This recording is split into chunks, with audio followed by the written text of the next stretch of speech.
टाका की नाही टाकणार, आपण काढायचं. नोडल ऑफिसर म्हणून सर्च करायचं GR ला, परिपत्र काढायचं. ज्यावेळेस कुणाला सापडलं तर नाही ते व्हॉट्सअपला टाकायचं. कारण काय झालंय, माझ्याकडे अपेक्षा ही मला नाहीये की सगळंच अर्थ स्पून फिडिंग करावं. स्पून फिडिंग नाही केलं जाणार आहे. आपण कार्यकर्ते नाही आहोत, आपण संघटनात्मक मोठं काम करतो. एक माणूस आपला 1 लाख लोकांचा ताकदीचा आहे. त्यामुळे आपण सर्च करायचं, त्याच्याशिवाय आवड निर्माण होणार नाही. पुढचा मुद्दा आहे कलम 7(9). कलम 7(9) नुसार असं म्हटलंय, ज्या स्वरूपात माहिती मागितली त्याच स्वरूपात द्यायची. ज्या स्वरूपात आपल्याला माहिती मागितली त्या स्वरूपात द्यायची. 7(9) खूप महत्वाचा कलम आहे. माहिती सांगतोय मी, त्यात कलम.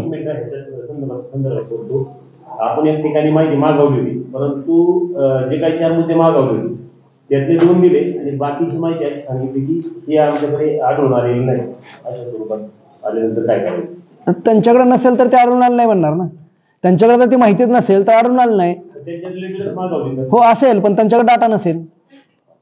पुढे जायचं. तेच आपला प्रॉब्लेम हाच झालाय की आपण काय करतोय, माहिती कलेक्शन करतोय, पुढे काय करतोय तेच माहित नाही, काय करायचं ती माहित नाही. तेच काल मी सगळं सांगितलं, पुढं कसं जायचं त्याच्यात. आणि हा मी तेच सांगतोय, माहिती अधिकार कायदा हा माहिती इन्फॉर्मेशन गोळा करण्यासाठी आहे, कारवाई करायसाठी नाही. एखाद्याने एखादा आवक जावक जर रजिस्टर दिलं नाही, आवक जावक दिलं नाही म्हणून तुम्ही त्याचा बॉस जो आहे त्याला महाराष्ट्र नागरी सेवाचा 1979 वर्तणुकीनुसार त्याच्यावर कारवाई करा. त्यांना रजिस्टर ठेवलेलं नाही, कागदपत्र सरकारी कागदपत्र गहाळ केले तर अभिलेख कायदा आहे, रेकॉर्ड कायदा आहे, त्या कायद्यानुसार त्याच्यावर कारवाई करा. म्हणून त्याच्या अकाउंटिंग अथॉरिटी किंवा बॉसला सांगा. माहिती काढणं हा पुरावाचा एक पार्ट आहे, कारवाई ही इतर कायद्यानुसारच करावी लागते. त्याला 2 आपत्ती आहेत का 3 आपत्ती आहेत, ह्या माहिती अधिकारात आपण मागवू शकतो. मिळेल नाही मिळेल हा नंतरचा पार्ट आहे, पण त्याची संपत्ती माहिती अधिकार मागू शकतो. मिळेल नाही मिळेल हा त्याचा पार्ट आहे. त्याच्यानंतर आपण कारवाई करायची, कायद्यानुसार पुढे जायचं. माहिती नाकारताना 8(1) जे आहे ते कलम जर समजा देणारा असाल, ते काल मी सांगितलं, तर कलमातील दुसरा पॅराग्राफ आपणास मान्य आहे असं समजून आपण संसदेला, म्हणजे आपण त्यांना सांगायचं, आपण संसदेला किंवा राज्य विधानमंडळाला देखील माहिती देणार नाही असं म्हणत असाल, असे समजून आपल्या विरुद्ध विशेषाधिकाराचा भंग अथवा विधानमंडळ आणि संसद ठराव घेऊ शकते याची कल्पना आपल्याला आहे काय, आपल्या विरुद्ध योग्य त्या व्यवस्थेकडे आम्ही तक्रार देणार आहोत असं लिखित त्याला द्यायचं. असं लिखित त्याला द्यायचं. मी ग्रुपवर 1-2-4 दिवसापूर्वी एक टाकलेलं आहे. पाठीमागच्या साईडला काय काय सगळं अर्जाच्या पाठीमाग काय लिहायचं पहिल्या अर्जामध्ये ते आहे, त्यातलेच हे मुद्दे आहेत. माहिती देण्याबाबत कलम 10 ची संपूर्ण प्रक्रिया, कलम 10 ची संपूर्ण प्रक्रिया झाल्याशिवाय तुम्ही माहिती देता येत नाही किंवा करता येत नाही. ती पूर्ण प्रक्रिया राबवणं गरजेचे आहे असं त्याला सांगायचं. हे का सांगतोय पॉइंट, तर जो जनमाहिती अधिकार आहे त्याला हे माहितच नाही, नॉलेजच नाही आहे. त्याला जर नॉलेज नसेल तर तो काय लढणार, काय माहिती देणार आहे, तो असा रफादफा करणार आहे. पुढचा मुद्दा आहे, आपण माहिती मिळण्यास मला माहिती देण्यास जर नकार दिला तर कलम 18(1) नुसार आम्ही राज्य माहिती आयोग किंवा नोडल ऑफिसरकडे तक्रार देणार आहोत. त्याची गंभीरतेने दखल जनमाहिती अधिकाऱ्याने घ्यायची. 18(1) नुसार आपल्याला तक्रार देता येते नोडल ऑफिसरकडे, म्हणजे मग सांगितलेलं जिल्हाधिकारी किंवा राज्य माहिती आयोगाकडे. परत कलम 8(1) नुसार मुदतीत प्रतिसाद न दिल्यास, मी काल म्हटलं 5 दिवस 10 दिवस, मुदतीत प्रतिसाद न दिल्यास आम्ही राज्य माहिती आयोग किंवा नोडल ऑफिसरकडे तक्रार देणार आहोत. हे त्याला स्पष्ट सांगायचं आणि ही तक्रारी करायच्या. 10 अर्ज टाकू नका, एकच अर्ज टाका, पण त्याचा पूर्ण पाठपुरावा करा.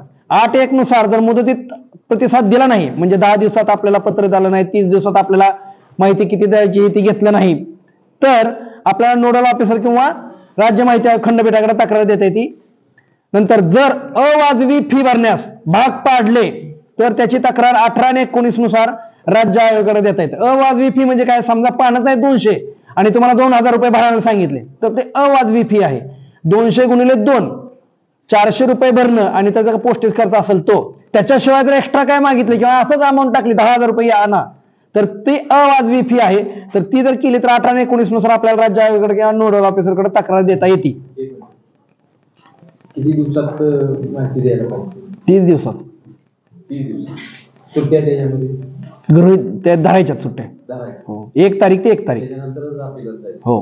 काटकर सर, राज्य माहिती आयोग संभाजीनगरमध्ये त्यांनी हे लावले, नोटीस लावली होती की द्वितीय अपिलाच्या नंतरच कलम 18ची तक्रार करता येईल, त्या अगोदर तुम्हाला तक्रार करता येणार नाही असं त्यांनी नोटीस लावली.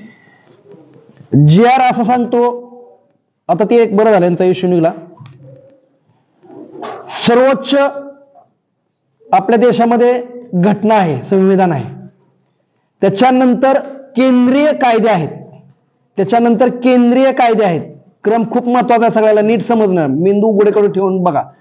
सर्वोच्च संविधान आहे, घटना आहे, त्याच्या खालोखाल केंद्रीय कायदे आहेत, हा केंद्रीय कायदा आहे. त्याच्या खालोखाल स्टेटचे कायदे आहेत, कायदा म्हणतोय बरं का मी, कायदा स्टेटचे कायदे आहेत. त्यानंतर अध्यादेश आहेत, अधिनियम अध्यादेश. त्यानंतर शासनाचे स्टेटचे जी आर आहेत.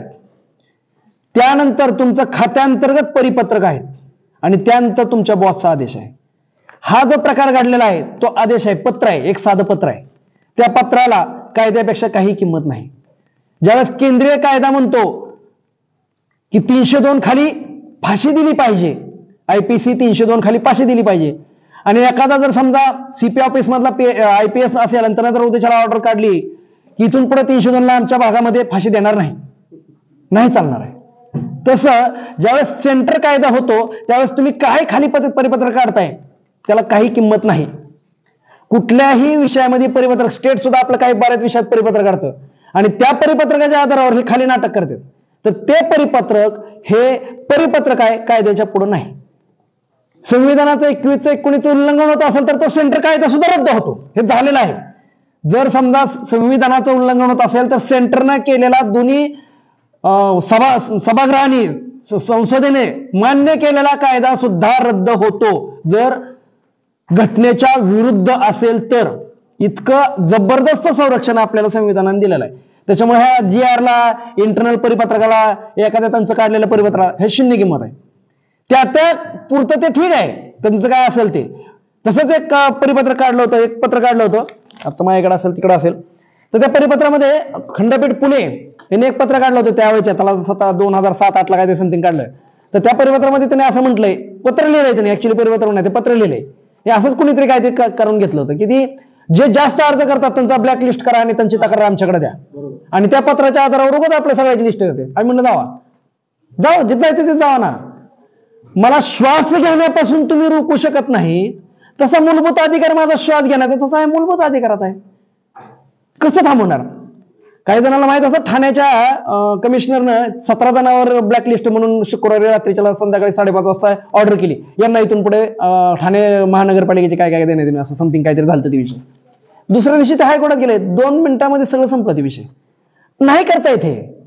उद्याच्याला तुम्हाला म्हटलं की तुम्ही भारतात एका महलमध्ये सगळेजण RTI कार्यकर्ते कोंडून राहायचं, अरे नाही, संचारबंदी नाही आहे आमच्याकडं.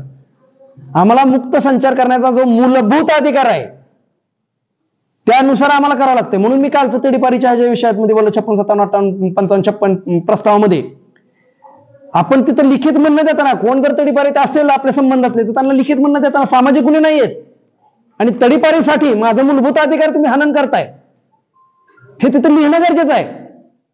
आर्थिक गुन्हे नाहीयेत, हॅबिच्युअल नाहीये, 6 महिन्यात गुन्हा नाहीये, आणि त्यांनी जे कारण दिलंय ते रिझन दिलंय, प्रस्ताव मागून घ्यायचा. रिझन काय आहे त्या प्रस्तावात? गणपती आहेत आणि दिवाळी आहे. अरे झाली गणपती दिवाळी, आता काय तडीपार करताय तुम्ही? हे म्हटलं पाहिजे, आणि जोपर्यंत ते म्हणत नाहीत तोपर्यंत हे प्रॉब्लेम येणार आहेत. लक्षात येते? अवाजवी फीचा 18-19 नुसार जाता येते. जर मला आपण दिशाभूल करणारी अपुरी माहिती किंवा खोटी माहिती देण्यात आली तर कलम 18 नुसार मी राज्य माहिती आयोगाकडे तक्रार देणार आहे. 18(2) नुसार राज्य माहिती, 18(2) नुसार, 18(2) मी सांगतोय ते लक्षात येत असावं. 18(2) नुसार राज्य माहिती आयोगाला अधिकार आहेत या संबंधातली चौकशी करण्याचा. जर अशा अपुरी माहिती, दिशाभूल करणारी खोटी माहिती दिली, 18(2) नुसार राज्य माहिती आयोग हा चौकशी करण्याचा अधिकार आहे, त्यांना ते करू शकतात. म्हणून मी म्हणतो की अर्ज केला की पहिला अपील करा, दुसरा अपील करा, हे करायचंच आहे. त्याच्याबरोबर पॅरलल इकडे पण खेळलं पाहिजे, नोडल ऑफिसकडे गेलं पाहिजे, जिल्हाधिकाऱ्याकडे गेलं पाहिजे आणि खंडपीठाकडे आपण गेलं पाहिजे. जर एखाद्याच ठिकाणी मुख्याधिकारी बार्शी नगर परिषद ह्यांच्या विरोधात सतत 18च्या तक्रारीवर गेल्या, एन्क्वायरी होणार नाही? हे म्हणतात ते बरोबर आहे, सेकंड अपिलानंतर करा. हो बरोबर आहे ना, सेकंड अपिलानंतर ज्यावेळेस सेकंड अपिलाच्या अगेन्स्ट मला जायचं असेल तर त्यावेळेस 18 नुसार मला जायचंय. पण याच्या विरुद्ध सुद्धा मी तुमच्याकडे जाऊ शकतो ना, कारण तुम्ही सुप्रीम बॉस आहेत ना न्यायाधीशाच्या हिशोबात. त्यामुळे मला 18 जाता येते. कोणताही पत्रव्यवहार करताना अतिशय महत्वाचा सगळ्याच विषयामध्ये, आरटीआयच्या बाबतीत नाही, ओव्हरऑल सगळ्याच विषयामध्ये म्हणजे फालतूपणा आहे हा. GR निघून कायदा निघून सुद्धा अधिकार ऐकत नाही. कोणताही पत्रव्यवहार करताना फॉर लिहून सही करणे नियमाने चुकीचे आहे. ते फॉर म्हणतात आणि बॉसची सही करतात, आपल्याला पत्र पाठवतात, सुनावणीला या, तिथं फॉर म्हणून बॉसची सही केली असते, तहसीलदारची सही असते, जिल्हाधिकारी जी कोण असेल ते त्यांचा बॉस असेल ते त्याची सही. ऍक्च्युली तो नियम नाहीये. फॉर म्हणून कुणालाही सही करता येत नाही, त्यामुळे दुसऱ्याची सही फॉर म्हणून इतरांनी करू नये. हे लिहायचंच पाठीमाग मी तुम्हाला PDF टाकतो, हे लिहायचंच. तसेच पत्रव्यवहार करताना RTI लोगोचा वापर करणे दिनांक 22/11/2020 परिपत्रकानुसार गरजेचं आहे, मस्ट आहे. कुठलाही RTIचा पत्रव्यवहार करताना 22/11/2020 ला एक GR निघलेला आहे, त्या GR नुसार मस्ट आहे, कंपल्सरी आहे पत्रव्यवहार करायचा. करताना आपण सुद्धा आपले जे पत्र करतो ना त्यामध्ये RTI सिंबल काय नाही, साधं सिंबल आहे, हाताने करता येते. मी ती क्लिप पण टाकलेली आहे, ती हाताने कशी तयार करायचं ते सिंबल टाकायचं आपण करायचं. 22/11/2020 परिपत्रक आहे, त्यानुसार लोगो कंपल्सरी वापरायचा आपल्याला. आणि त्यांना म्हणायचं लोगो नुसार मला माहिती द्या. उगाच जहाज देते त्यांना जावा घरी, ते जहाजला कुठे किंमत आहे, उद्या कोर्टात गेलं ती म्हणणार हे कुठं आणलं जहाज करून, चुरून आणलं का. त्यामुळे सिम्बॉल घ्यायचा, ते शिक्का त्यांचा घ्यायचा. हा, पत्रव्यवहार करताना आपल्या कार्यालयाचा चालू असलेला फोन नंबर अतिशय महत्वाची गोष्ट आहे. ओव्हरऑल सगळेच पत्रव्यवहार RTIचे नाही, ओव्हरऑल आपल्या कार्यालयाचा चालू असलेला फोन नंबर. आता मुंबईचा 5 फोन आहेत, आता मी जर लावले 5 फोन पैकी एक सुद्धा फोन लागणार नाही. फोन वाजतात सगळे बंद आहेत, कुठले इथले बघा तहसीलदारचा आत्ता इथला आपण फोन लावू, बंद आहे फोन. आत्ता पोलीस स्टेशनला फोन लावू, चालू राहणार, का तर इमर्जन्सी सर्व्हिस आहे, बरोबर आहे. म्हणजे काही फोन बऱ्याच ऑफिस मधले लँडलाईन फोन सगळे बंद आहेत. त्यामुळे चालू असलेला फोन क्रमांक, संपर्क क्रमांक म्हणजे त्यांचा ते मेल ऍड्रेस काय असेल ते मेल ऍड्रेस आणि वरिष्ठांचं पद, नाव, पत्ता इत्यादी नियमानुसार मला लिखित देणं गरजेचं आहे. वरिष्ठांचं म्हणजे मला अपील कोणाकडे करायचं वगैरे मेल ऍड्रेस सहित.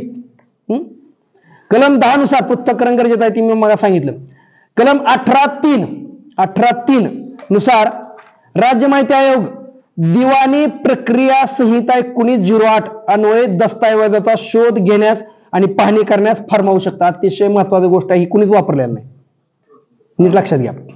आपण ज्यावेळेस सेकंड अपील करतो, आता ह्यांनी म्हटलं कुणीतरी की माहिती पूर्ण देत नाहीत, अर्धवट देतात, बरोबर आहे, हरवली काय जे काय बारा म्हणलेले असतील ते लिहून येतात की माहितीचा होत नाही, आढळून येत नाही. म्हणजे तुमच्याकडं आमच्या सरकारनं म्हणजे आम्ही मालक म्हणून आम्ही तुमच्याकडे जो दस्त दिलाय, जो कागदपत्र दिलाय ते तुम्ही हरवलेत, तो गुन्हा आहे. IPC नुसार तुमच्यावर गुन्हा दाखल करायला पाहिजे. ती लगेच म्हणतो मागं काय केलंय ती मला माहित नाही, चार्ज तू घेतलाय, चार्ज घेताना सगळे कागदपत्र तू इकडे आलेत बाबा.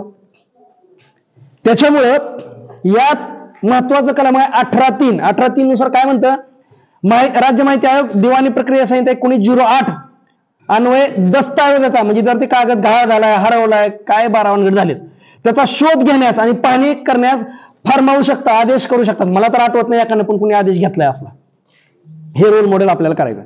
याची गंभीर दखल घ्या. सबब कागदपत्रे आढळून येत नाहीत, माहिती निरंक आहे, माहिती देणे, कागदपत्र अर्धवट देणे अशा बाबी करू नयेत. माहिती न देणे, कागदपत्र अर्धवट देणे असल्या बाबी करायच्या नाही, त्यांना लिखित द्यायचं आपण. हे मुद्दाम कलमासहित देतोय आणि हे आपण प्रत्येकानं प्रिंटच करायचं त्याच्या पाठीमागे, आपल्या प्रत्येकाच्या मागे ती PDF तुम्हाला करून देतो, त्याचं काय काळजी नाही. फक्त ही डिटेल डिस्क्रिप्शन मुद्दाम द्यायला लागलो. ह्यातले काय मुद्दे असतील तुम्ही तुमच्या स्वतःच्या लोकांना पण विचार करा.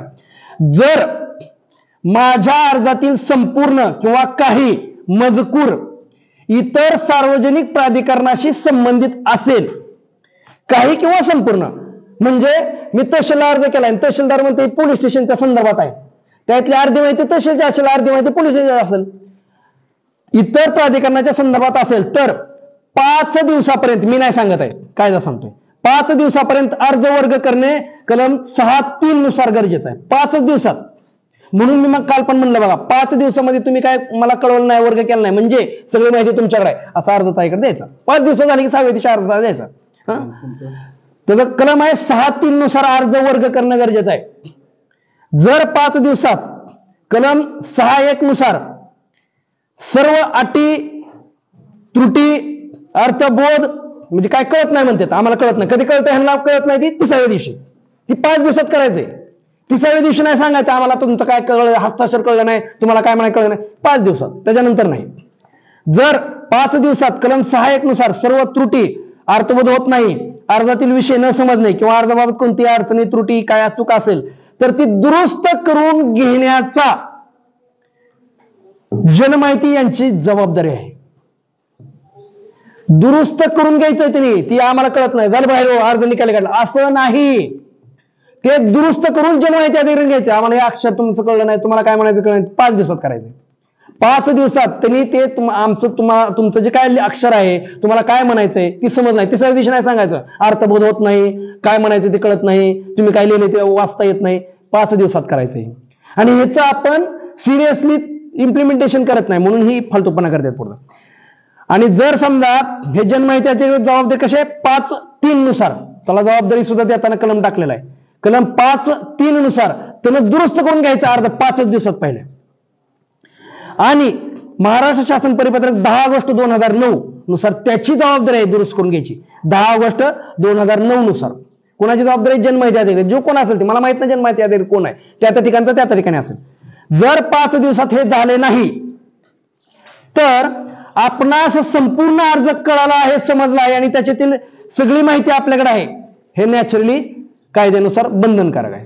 त्यामुळे तिसऱ्या दिवशी तुम्ही म्हणायचं नाही की मला माहित नाही, समजलं नाही, कळलं नाही, अर्थबोध झाला नाही, 5 दिवसात फक्त लक्षात येतं. त्यामुळे 6व्या दिवशी आपला अर्ज द्यायला पाहिजे.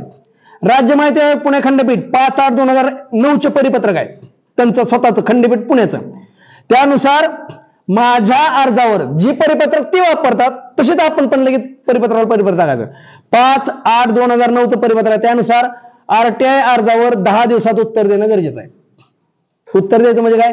तुमची माहिती माझ्याकडे नाही, नाकारा, नाहीतर माहितीची फी भरायला सांगा 10 दिवसात. त्यामुळे 10वा दिवस झाला, 11व्या दिवशी आपल्याकडे त्याचा मेल गेला पाहिजे किंवा एक पत्र गेलं पाहिजे, पोच घेतली पाहिजे. लक्षात येते 5/8/2009 पुणे खंडपीठाचं पत्र आहे. आणि कायद्यात पण ते अभिप्रेत आणि कायद्याला पण दिलेलं आहे.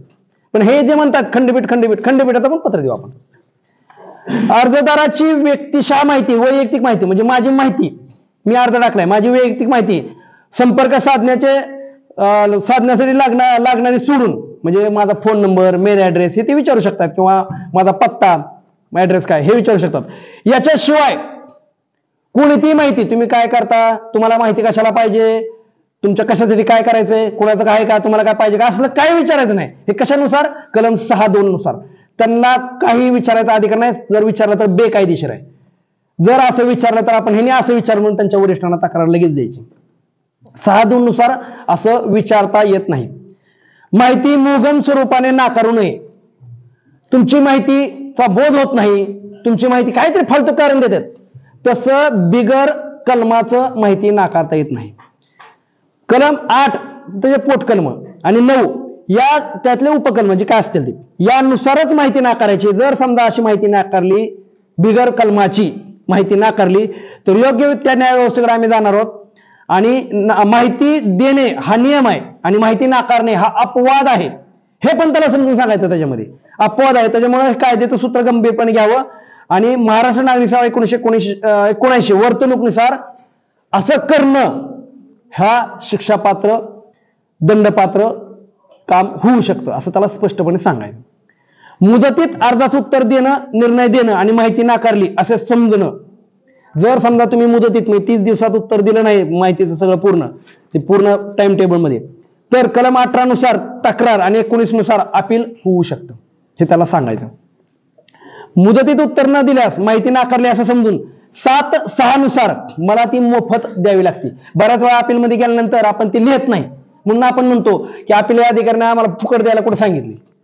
तर ती आपण ज्यावेळेस म्हणतो अपिलात जातो त्यावेळेस म्हणायचं कलम 7/6 नुसार मी आता अपिलात आलो, त्यांना 30 दिवसात माहिती दिलेली नाही, त्यामुळे 7/6 नुसार आता मला मोफत माहिती पाहिजे 30 दिवसानंतरच्या अपिलामध्ये, त्याला सांगायचं तसं. कलम 7(3) नुसार फी बाबतचे निर्णय घ्यावे. शुल्काचे पत्र पाठवताना 12 डिसेंबर 2007 नुसार अंडर सर्टिफिकेट पोस्टिंग न पाठवणं बंधनकारक आहे.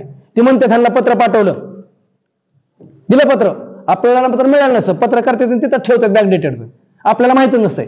तर त्याच्यात शासन नियम GR आहे 12 डिसेंबर 2007 नुसार त्यांनी सांगितलंय कुठल्याही पत्रावर करताना अंडर सर्टिफिकेट पोस्टिंगच करायचं, म्हणजे RPD न करायचं, स्पीड पोस्ट न करायचं, म्हणजे त्याच्यात रेकॉर्ड राहिलं पाहिजे. एक विषय एका माहिती अधिकारात किती कागद मोफत येत 50 कागद मोफत मिळतात. बाकीचे सगळे मोफत म्हणजे जर समजा ते दारिद्र्य रेषेखाली असेल तर बाकी सगळे आपल्याला पेड करावं लागतं. ते सगळ्यात फ्री भेटतं. अपिलाचा इश्यूच नाहीये. कलम 7(3) ख नुसार अपील प्राधिकारी कालमर्यादा प्रक्रिया इतर स्वरूपाचे तपशील देणे आपल्याला ही जनमाहिती अधिकाऱ्यावर बंधनकारक आहे. काय काय द्यायचं त्याने 7(3) ख नुसार अपिलाचं कोण अधिकारी वरिष्ठ स्तरावर आहे, त्याची कालमर्यादा किती आहे, किती दिवसामध्ये मला अपील करायचं आहे, 30 दिवसात वगैरे, प्रक्रिया काय आहे आणि त्याचा स्वरूपाचा इतर स्वरूपाचा जे तपशील असेल अपिलाच्या संदर्भातला तो जनमाहिती अधिकाऱ्यांना आपल्याला उत्तर देताना कंपल्सरी द्यायचा आहे. तो जर दिला नाही तर तो त्याचे चूक आहे. मुदतीत माहिती न दिलेस कालमर्यादेचे पालन करण्यास कसूर केले असे समजून 30 दिवसात 10 दिवसात जी काय असेल ती प्रक्रिया पूर्ण केली नाही तर 7(6) नुसार ती मोफत देणे बंधनकारक आहे. असे जर घडले तर महाराष्ट्र नागरिक 1979 वर्तणूक कलम 3 आणि 8 जायचं कसं, कायद्याचा संबंध कसा लावायचा. RTI मध्ये शिक्षा होत नाही, शास्ती होती, ती सुद्धा ती 25,000च्या लिमिटेड मध्ये. तर महाराष्ट्र नागरिक 1979 वर्तणूक कलम 3 आणि कलम 8चा भंग आहे. माहिती नाही दिली, नाकारली, जी काय असेल ती त्यानुसार भंग आहे असे समजून महाराष्ट्र नागरिक 1979 शिस्त व अपील कलम 5 नुसार कारवाई करण्याबाबत योग्य ते व्यवस्थेकडे आम्ही तक्रार देणार आहोत. त्याप्रमाणे तक्रार द्यायची आणि कारवाई करायची. 2 कलम कुठले आहेत, महाराष्ट्र नागरिक 1979 कलम 3 आणि 8 चा भंग होतो त्यांनी जर तसं बेकायदेशीरपणे कायदा न पाळता काय केलं तर. आणि शिक्षा कशात होते तर महाराष्ट्र नागरिक 1979 शिस्त व अपीलच्या कलम 5 नुसार शिक्षा होते. लक्षात येते, इकडं चुकलाय म्हणून शिक्षा तिकडं आलं लक्षात. अर्ज विनंती नाकारणार असाल तर 7(8) नुसार कारणे, अपिलासाठीचा कालावधी, प्राधिकरणाचा पत्ता, फोन नंबर, मेल ऍड्रेस इत्यादी डिटेल अंडर पोस्टिंगने पाठवणे महाराष्ट्र शासनाच्या 12 डिसेंबर 2000 परिपत्रक 7च्या परिपत्रकानुसार कंपल्सरी आहे. कोणताही पत्रव्यवहार करताना 22/11/21च्या शासन परिपत्रकानुसार RTI बंधनकारक आहे. 19(5) नुसार माहिती नाकारणे समर्थनीय होते. सगळ्यात महत्वाचा पार्ट आहे. ज्यावेळेस अपिलात जातो आपण त्यावेळेस हे आपल्याला बोलत नाही किंवा आपल्या डोक्यात नसतं. हे काय मुद्दा 19(5) कलम 19(5) त्यात काय म्हणतंय, माहिती नाकारणे हे समर्थनीय होते हे सिद्ध करण्याचा भार हे कुणी सिद्ध करायचंय, जनमाहिती अधिकाऱ्यांनी सिद्ध करायचं. मी नाही सिद्ध करायचं, माझा पार्ट संपला. अपिलामध्ये जनमाहिती अधिकाऱ्यांनी हे सिद्ध करायचं की मी केलेलं काम बरोबर आहे का नाही, त्यानं केलेलं काम बरोबर आहे. म्हणजे त्यानं जी माहिती नाकारली ते बरोबर आहे हे सिद्ध मी नाही करायचं, त्यानं करायचंय कोर्टाच्या समोर. कोर्ट म्हणजे ती अपिलेट अथॉरिटी. तर त्याचा 19(5) नुसार सिद्ध करण्याची जबाबदारी त्याच्यावर आहे, आपल्यावर नाही. समजतंय.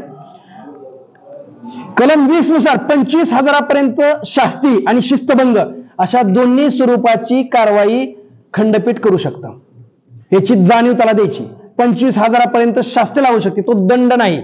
शास्ती प्रकार वेगळा, दंड प्रकार वेगळा आहे. त्याच्यामुळं शास्ती आणि शिस्तभंगाची कारवाई करण्याचा अधिकार, आदेश देण्याचा अधिकार हे खंडपीठाला आहे. त्यांच्या अपॉइंटिंग अथॉरिटीला किंवा नियरेस्ट अथॉरिटीला ते शिस्तभंगाची कारवाई करायला सांगू शकतात. 19(6) नुसार अपील 30 दिवसात संपूर्ण अर्धन्यायिक प्रक्रिया राबवून लिखित कारणासह अपिलाचा निकाल देणे गरजेचा असतो. 19(8) नुसार अपील कर्त्यास राज्य माहिती आयोग नुकसान भरपाई देऊ शकते. महत्वाचा पार्ट 19(8) नुसार आपल्याला नुकसान भरपाई मिळू शकते. उदाहरणार्थ पाटील आहेत, पाटलांच्या शेतामध्ये MSCBनं तसला मोठा ते हाय व्होल्टेज ड्रामा केला, टॉवर टाकला. पाटलांची परवानगी नाही, पाटलांना कल्पना नाही, पाटलांना नोटीस नाही. पाटलांनी MSCBला विचारलं, बाबांनो माझ्या जमिनीमध्ये तुम्ही जे टॉवर टाकले त्याची कागदपत्र मला द्या. जनमाहिती अधिकारी नादात असतो, त्याच्यात त्या सत्तेच्या ह्याच्यात खुर्चीच्या ह्याच्यात असतो, तो माहिती देत नाही. अपील अधिकाऱ्याला विचारतो, आपण अपील करतो, अपील अधिकारी माहिती देत नाही. खालचं कल्ला ते बरोबर केलं म्हणतो, बरोबर आहे. आता आपण खंडपीठात जातो. खंडपीठामध्ये गेल्यानंतर आपण ही मागणी केली पाहिजे, माझा अर्धा एकर तिथं तुकडा गेला गे, मातीत गेला गे, तिथं पिकाचं नुकसान झालं, माझं बागायची जी काय असेल ती आपले कागदपत्र असतात ती. म्हणजे उदाहरण म्हणून असं सांगतो बरं का, शेताचंच उदाहरण गेलं समजू शकतं. जर समजा माझं तिथं आर्थिक नुकसान 2 वर्ष 3 वर्ष 4 महिने झालं, तिथं माझं बागायत असेल, माझे काय झाडं असतील ती तोडली फिरली जी काय असेल ते, तर त्याची नुकसान भरपाई देण्याचा 1908 नुसार खंडपीठाला अधिकार आहे आणि ती नुकसान भरपाई मी मागत नाही, मला खंडपीठ देत नाही. अशाच पद्धतीनं जर माझं नुकसान काय झालं, नुकसान किती प्रकारचं, आर्थिक, शारीरिक, मानसिक, तिन्हीपैकी कुठलंही नुकसान माझं झालं तर त्याचं नुकसान भरपाई देण्याचा अधिकार हा खंडपीठ आहे, त्याला मागू शकतो आपण प्रत्येक कुठल्याही खंडपीठामध्ये. त्याला काय मुख्यालयाला जायची गरज नाही. लक्षात येते का? उदाहरणार्थ पोलीस स्टेशनमध्ये माझ्यावर काहीतरी गुन्हा दाखल झाला, मला माहित नाही, अटक केली, 12 वानगड झाल्या, माझा दुसऱ्या दिवशी एक डील होती मोठी, एक कॉन्ट्रॅक्ट मला मिळणार होतं, मला तिकडे जाता आलं नाही आणि ह्यांनी मला अटक केली. मी 3-3दा विचारतो काय झालंय आणि परत कळलं की माझ्यावरच गुन्हा नव्हता, ते दिनेश काटकर वेगळाच कोणतरी होता. मी माहिती मागितली, माहिती दिली नाही, कारण ती अडकले त्यांनी दिली नाही.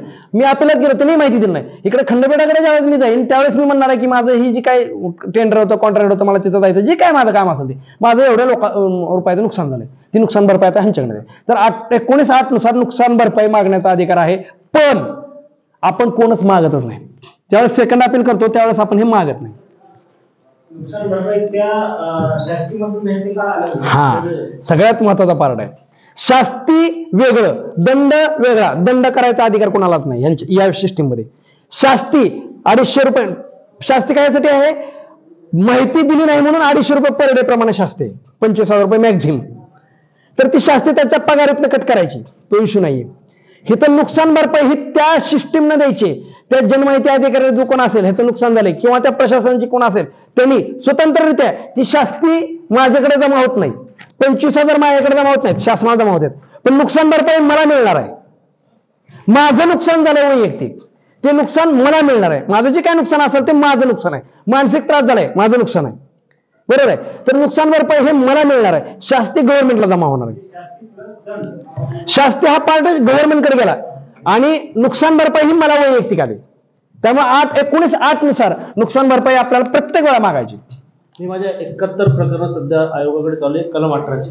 त्याच्यामध्ये सगळे साक्ष झाले, त्यांचे अफिडेविट झाले, माझे अफिडेविट झाले, सगळं झाले, सगळे डिटेल दिली त्याच्यामध्ये. आणि त्याच्यात नुकसान भरपाई सुद्धा मागितली की 5 वर्ष जवळपास सगळ्या प्रकरणात झाली, 4 ते 5 वर्ष. आणि 71 प्रकरण आता ऑर्डरवर ठेवलेली आहे आयोगाने. आणि प्रत्येक प्रकरणात नुकसान भरपाई हा मुद्दा मांडलेला आहे. पण माझ्या पाणीत असं आलेलं की आयोग नुकसान भरपाईकडे जाणीवपूर्वक दुर्लक्ष करतात, देत नाहीत. बरोबर आहे. पहिली गोष्ट मागत नाहीत, 99% मागत नाहीत. यांच्यासारखे काही जागरूक असतात ते मागतात आणि आयोग त्याकडे दुर्लक्ष करतो. काय झालंय, आयोगाकडे ही जी RTI सेकंडची प्रकरण आहेत ती इतकी मोठी आहे. आता खंडपीठानं 90 डेजचा आदेश दिलाय, 45 दिवसाचा आदेश दिलाय, त्यामुळे आता ते फास्ट चाललं. दुसरी गोष्ट म्हणजे आयोगात पदं भरलेली नव्हती, तर ते पद आता 3 भरलेले आहेत. म्हणजे एक काहीतरी पद फक्त शिल्लक आहे, बाकी सगळं झालेलं आहे. त्यामुळे आता मी तुम्हाला सांगितलं ना, दबावगट लोकशाहीमध्ये खूप गरजेचं आहे. हे आपल्याला करायचं ते दबावगटाला. मला तुम्ही सांगा, 18ची जर प्रकरण 1000 पेंडिंग पडायला लागली, त्यांना विचार होणार नाही एकाच माणसाच्या विरोधात इतकी प्रकरण यायला लागली. लक्षात येते. ज्यावेळेस आपण प्रत्येक वेळा शास्ती मागू, आपल्याला नुकसान भरपाई मागू, त्यावेळेस त्यांना विचार होणार आहे ह्या गोष्टीचा. एकटा लढतोय ठीक आहे, 100 जण लढताना ती ताकद वेगळी वाढणार आहे. आपल्याला हेच करायचंय की लढताना आपल्याला कायदेशीररित्या व्यवस्थितरित्या लढणं गरजेचं आहे. आणि जर समजा तिथं तुम्हाला निकाल नाही पटला, हायकोर्टात जावं लागतंय आपल्याला, तसा निकाल घ्यायचा एखादा दुसरा, त्याला पर्याय नाही. अजून दुसरा आपल्याकडनं बरेचसे एरर असे झाले आहेत. 2005 ला RTI कायदा चालू झाला, त्यावेळेसपासून सुप्रीम कोर्टाचे आणि हायकोर्ट डिसिजन आपल्याकडे नाही आहेत. प्रत्येक मुद्द्यावर डिसिजन झालेत, प्रत्येक कलम उपकलमावर डिसिजन झालेत. डिसिजन हायकोर्टात सुप्रीम कोर्टात झालेत, आपल्याकडे आहेत का? माझ्याकडे पण बरेचसे नाही आहेत. सर्च करत नाही आपण, पूर्ण कॉन्सन्ट्रेशन करत नाही, डीपली जात नाही. आता हा जो 1908चा मुद्दा आहे, लक्षात घ्या. तर महेश अण्णाला जर 1908च्या ह्याच्यामध्ये एक 7-10 सुप्रीम कोर्टात डिसिजन मिळले आणि ह्याने जर त्याला लावले, मग महेश सरांनी जर सांगितलं, जजवर दबाव येणार नाही. हायकोर्टाच्या सुप्रीम कोर्टात डिसिजन असताना क्वेश्चन ज्युडिशियल मध्ये तुम्ही हे करताय. हे सुप्रीम कोर्टाच्या हायकोर्टात डिसिजन आपल्याला प्रत्येक कलम उपकलमाला आपल्याला जी मिळेल ते आपल्याला घ्यायचे, कार्यकर्त्यांना नाही द्यायचे. कार्यकर्त्यांना स्पून फिडिंग करायचं नाही. जे ताकदीनं काम करतात, माणसं सक्रिय काम करतात, त्यांना सांगायचं, द्यायचं, पाठवायचं. आपला जो कोर ग्रुप होईल त्याच्यात ते टाकायचं, बोलायचं, बघायचं. काय मिळत नसेल तर हा ते गुगलचा ते मेलचा ऍड्रेस नाही, अजिबात द्यायचं नाही कोणाला मेलचा ऍड्रेस. तू सर्च कर की. ह्याच्या 2 गोष्टी होतात, स्पून फिडिंग बंद होतं. त्याला सवय हॅबिच्युअल होतं ना, इकडून यायचं पोस्टासारखं काम करायचं, येऊ दे जाऊ दे, येऊ दे जाऊ, हे बंद करायचं. माझं क्रिएशन काय आहे? एक अर्ज करा, नाही सर अर्ज करून टाका की मी टाकतो फॉरवर्ड करून. अरे तुम्ही काय करताय? आलं लक्षात? निवेदन करा. कुणालाच निवेदन करता येत नाही का? असं होतंय का? म्हणून सर्च करायचा, मेल ऍड्रेस सर्च करा, ड्राफ्टिंग बघा, हायकोर्ट सुप्रीम कोर्ट डिसिजन बघा. अण्णाला जर समजा 6-7 डिसिजन आपण एक 8 दिवसात आणून दिले, 18 नुसार कशी तक्रार घेतली जात नाही बरोबर, कशी आपल्याला 19 नुसार मिळत नाही बरोबर. लक्षात येते का दबाव कसा पडतो? हा पुढे जाऊया. हा वारंवार एखादा अधिकारीवर सारखी शास्तीय जर झाली असेल तर त्याच्यावर देखील कारवाई करता येते. याचा सर्वात मला राजायुक्तांनी निर्णय दिलेला आहे. त्याच्यावर शिस्तभंगाची कारवाई करण्यात येते. हा आता हा पार्ट आयोगानं संपला. आयोगानं निर्णय दिला. आयोग म्हणतंय त्यांच्या वरिष्ठाला गेलं. आता आपण वरिष्ठाला भांडावं लागतंय. वरिष्ठांना सांगायचे आदेश. काल जो विषय झाला मला खूप पटला. महेश अण्णाने 2च GR चा उल्लेख केला. 12 आठवड्याचा, एक 8-9चा त्याच्यामध्ये कोणत्या स्रोताद्वारे माहिती प्राप्त झाली तर त्याच्यावर कायदेशीर कारवाई, संशयित बरोबर दंडात. हे 2 GR चे जर आपण हायकोर्टात गेलो आणि ह्या 2 GR ला किंवा कुठल्याही पद्धत आपली वापरा, कसं डोक्यात आहे बघा सगळे तुम्ही ते करू. जर समजा हे झालं नाही तर आम्हाला गुन्हा दाखल करायला परवानगी द्या. हा मुद्दा संपला. लक्षात येते का? कोर्टाचा डिसिजन तुम्ही पाळत नाहीत म्हणून आम्ही तुम्हाला तक्रार देतोय. त्या 12 आठवड्यात जर समजा निकाली निघली नाही तर मला तुझ्यावर गुन्हा दाखल करायला राईट पाहिजे. जर आणि तर काल मी सांगितलं जर असं झालं तर पुढं काहीच नाही. तर काय तर ते तरच आपण डिसिजन घ्यायला पाहिजे. आणि हे झालेलं असेल कुठंतरी हे पण मला वाटतंय. फक्त आपला अभ्यास कमी पडतोय. मी सिस्टीमला दोष देत नाही. सिस्टीमनं त्यांचं काम करणारच आहेत. त्यांना ते पळपटीपणे करायचं ते करणारच आहेत. काम कुणालाच नको आहे. पण मी कमी पडतोय हुडकायला, सर्च करायला. असं वाटतंय का 17-18 वर्षामध्ये RTI मध्ये प्रत्येक कलमाचे उपकलमाचे वर सर्वोच्च न्यायालयात काय डिसिजन झालं नसेल? 100% झालेत. मी हुडकलं नाही. ही माझा दोष आहे. प्रत्येकाने असं समजायचं हा माझा दोष आहे, मला हुडकलं पाहिजे. तसं अण्णाजी काय आता बोलले त्यांचा जो काही इश्यू होता की आदेश दिलाय आणि काहीच होत नाहीये का तर ह्यांना माहित झालं गेंड्याची कातडे काय फरक पडत नाही. मग 12 आठवड्यामध्ये काम होत नाहीये म्हणून जर आपण हायकोर्टामधनं आम्हाला गुन्हा दाखल करायला परवानगी आहे. कसं अधिकारी काम करत नाहीत बघूया. कामच करावं लागेल तिथं. असं काहीतरी आपल्याला एक रेट दाखल करावं लागेल किंवा असेल त्याचा डिसिजन झालेला तर ते आपल्याला काढावं लागेल. लक्षात येते? म्हणजे हे सगळी कामं आपल्याला करायची तर नुसतं ऐकून घ्यायचं नाही. हे सगळे मुद्दे आपल्याला करायचे. राजायुक्तच्या निर्देशनास आणून दिल्यावर राजायुक्त त्यावर बोलतोय की आम्ही त्याच्यावर शिस्तबंदी करू आणि त्यासाठी पुरावे मागतात. त्यासाठी मी पुरावे देखील त्यांना दिलेला आहे पूर्ण लेखी मेलद्वारे समक्ष जाऊन. हा मी तेच सांगतोय. काहीतरी मिसअंडरस्टँडिंग होते. कोणत्याही राज्य माहिती आयुक्ताला डायरेक्ट शिस्तभंग करण्याचा अधिकार पोचत नाही. कारण ही सिस्टीम वेगळी आहे, ती सिस्टीम वेगळी आहे. कुठल्याही विषयामध्ये तेच असतं. जर आपल्याला ग्रामविकासच्या माणूस धरलाय आपण तर ग्रामविकासचा जो सिस्टीम आहे त्यांनाच त्याच्यावर कारवाई करायचा अधिकार आहे. पोलिसांनी धरला तरी सुद्धा ते त्यांच्याकडे ACB धरला ते त्यांच्या बॉसला सांगते तुमचा माणूस धरलाय. सस्पेंड ACB करत नाही. हे सस्पेंड त्यांचा अपॉइंटिंग अथॉरिटी करतो. जॉईनिंग त्याला मुख्यालयाला त्यांचा अपॉइंटिंग अथॉरिटी करतो. पोलीस धरला म्हणून ACB करत नाही त्याला सस्पेंड अपॉइंटिंग अथॉरिटी करतो. लक्षात येते का? तसं तिथं पण आहे. ही सिस्टीम पूर्ण ज्युडिशियल वेगळी आहे, कॉस्ट ज्युडिशियल वेगळी सिस्टीम आहे. हे सांगतात की हे तुम्ही करा. त्यांनी केलं नाही म्हणून आपल्याला त्यांच्या अगेन्स्ट काम करायचं. लक्षात येते? किंवा जायचंय कुठं जायचं. कलम 19(8) ग नुसार जनमाहिती अधिकाऱ्याने माहिती न दिल्यास शास्ती 25,000 रुपये लागू शकते. कलम 19 नुसार अपील प्रक्रिया, पहिली अपील प्रक्रिया ही अर्धन्यायिक असल्याने नैसर्गिक न्यायाचे तत्वाचे पालन करणे क्रमप्राप्त आहे. म्हणजे दोघांचं ऐकून घ्यायचे. त्याचप्रमाणे अर्जदारास म्हणणे मांडण्याची वाजवी संधी देणे गरजेचं आहे. तिथे तर लिहिलेलं असतं बघा, तुम्ही आले नाहीत तर आम्ही तुमच्या विरुद्ध निकाल देऊ, असं नसतंय. निसर्ग न्याय तत्व पाळायचं आहे. जी दिसतंय ती बघायचं दोन्ही साईडला आणि नंतर निकाल द्यायचा आहे. माझे अपील हा खूप महत्वाचा मुद्दा आहे. माझे अपील त्यातील सर्व मुद्द्यांवर अपील अधिकारी म्हणून आपण सहमत असाल.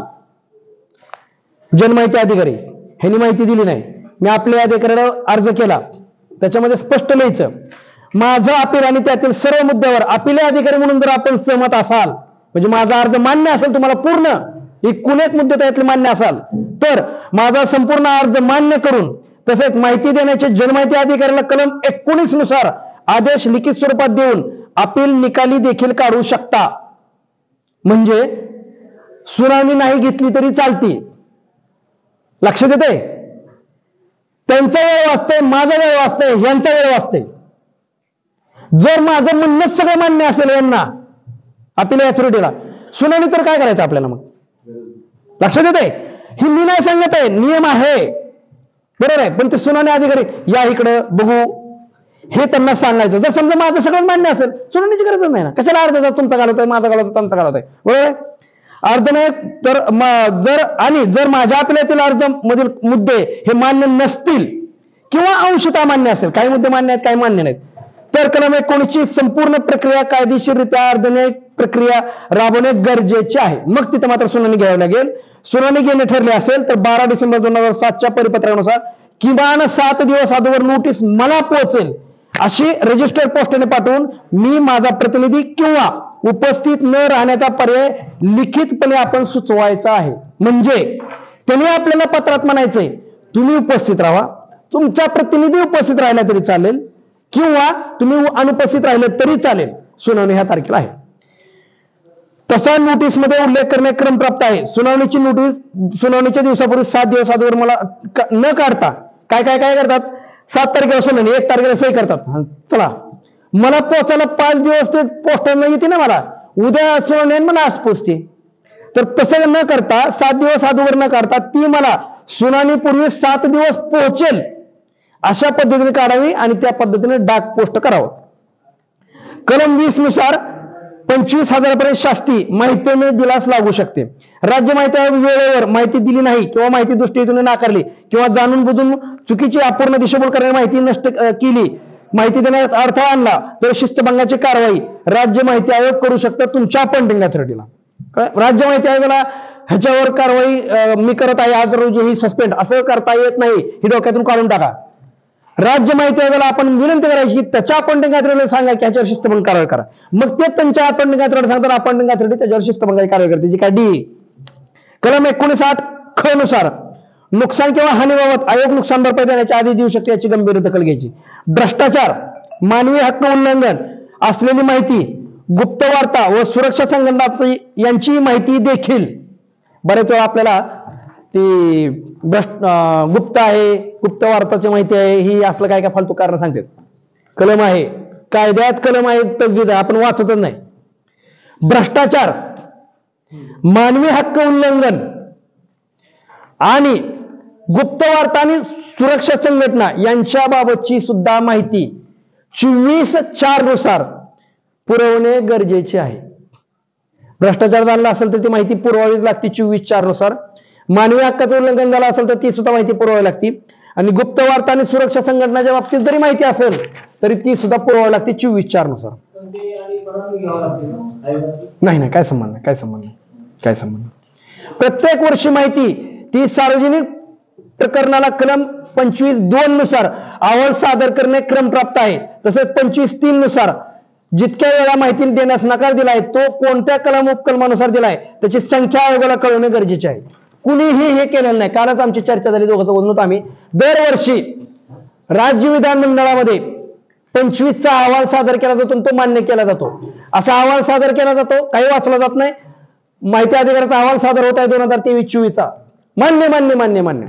काय केलंय काय माहित नाही.